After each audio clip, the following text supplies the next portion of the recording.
This is not a step any government takes lightly, but it's one we must take to ensure that no further irreparable harm is done to Alberta's students as the result of the ongoing strike. How do they feel about forever being tarnished in their own political legacies by being part of the first government in Alberta's history to override the Charter of Rights and Freedoms in advance? We begin with the latest on the UCP government back-to-work legislation for teachers. The opposition made several procedural moves today and tonight to delay the passing of Bill 2. They forced several recorded votes, which required the bells to be rung to call MLAs to the House each time. Debate on second reading was limited to 1 hour between 8:20 and 9:20 tonight. Debate continues right now as the NDP introduces amendments. Good evening. The NDP's efforts to stall is likely only delaying the inevitable. The UCP plans to use its majority to push the bill through, possibly in the wee hours overnight. The bill uses the Charter of Rights notwithstanding clause to order 51,000 striking teachers back to work by Wednesday. The union and individual teachers could face fines if they don't comply. The legislation could lead to a general strike or other job action by other unions. The legislation gives teachers a 12% wage hike over 4 years, with a promise to hire 3,000 more teachers and 1,500 more educational assistants. It also establishes a task force to study class size and complexity. Kevin Green explains why the act is precedent-setting. Premier Danielle Smith says the teachers' strike has gone on long enough. I know this has been an incredibly difficult start to the school year for students who've already experienced too many disruptions in their educational journeys. It has also been challenging for teachers who we all know want to be in the classroom doing what they love. Those teachers are being ordered back to work. The government is using the notwithstanding clause to override teachers' right to collective bargaining. The Premier often calls herself the most freedom-loving politician in Canada. And in the throne speech, we heard that she's making Alberta the freest jurisdiction in the country. You cannot do that while you're systematically stripping away people's rights. And sadly, that's what she's doing. Additionally, there will be no mediation or arbitration. The province is imposing an agreement, the same agreement teachers rejected by almost 90% in September. What you saw in there today was a travesty of our legislature. It's a travesty to our democracy. They're ramming through this bill in one evening so that they can put forward what they want to see. But they're not willing to have any further speculation around how to address the issues. If they don't head back to work, teachers face stiff fines.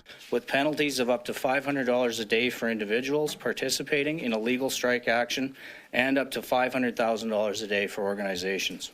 This is only the second time the province has ever invoked the notwithstanding clause and the first to end a labor action, but it's something constitutional experts expect to see more of. I expect to see the notwithstanding clause used in labor negotiations where provincial governments expect the right to strike to be used in a strategic way against them. Teachers are expected to be back in class Wednesday, ready to pick up where they left off. Calgarians we spoke to oppose the province forcing an end to negotiations. Forcing them to accept a contract that they know, the province knows is not potentially good is just a mistake, I think. I think parents and grandparents should stand up and start marching on the legislature and bind together and say, okay, well, you know what, Mrs. Premier, if you don't listen to the teachers, how about you listen to the parents and the grandparents?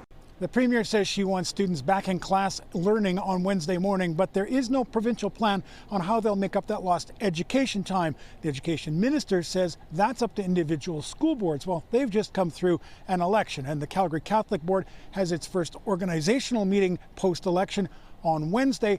The Calgary Public School Board hasn't scheduled one yet. Kevin Green, CTV News, Calgary. One Calgary teacher was at the legislature tonight, and he expressed his frustration by yelling from the chamber gallery. Here's what the grade 9 teacher had to say after leaving the building. I yelled 4 statements: shame, ignorance, tomfoolery, and October 2027 cannot come soon enough. I'm very frustrated with what is happening. What is happening in the classroom cannot continue anymore. Doing things the proper way don't seem to be resonating with Premier Smith. Premier Danielle Smith was not in the Assembly for tonight's votes. Her office says she is now on her way to Saudi Arabia and the United Arab Emirates to promote Alberta's energy industry at a number of meetings and events. Her trip runs until November 5th. The leader of Alberta's largest labour group says a province-wide general strike is actively under consideration. The head of the Alberta Federation of Labour says other unions are prepared to have an unprecedented response to unprecedented legislation. Gil McGowan is president of the AFL and chair of the Common Front, a group of even more unions. He says they will meet tomorrow morning to decide how to respond, with a news conference likely scheduled for Wednesday to announce measures to the public.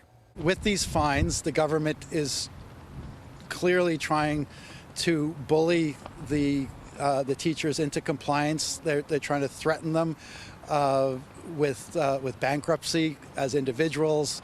They're threatening the financial viability of the Alberta Teachers Association as an institution.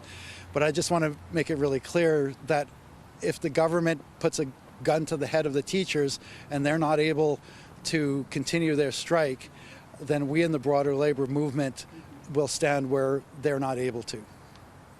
The Alberta Federation of Labour represents 24 unions in the public and private sector.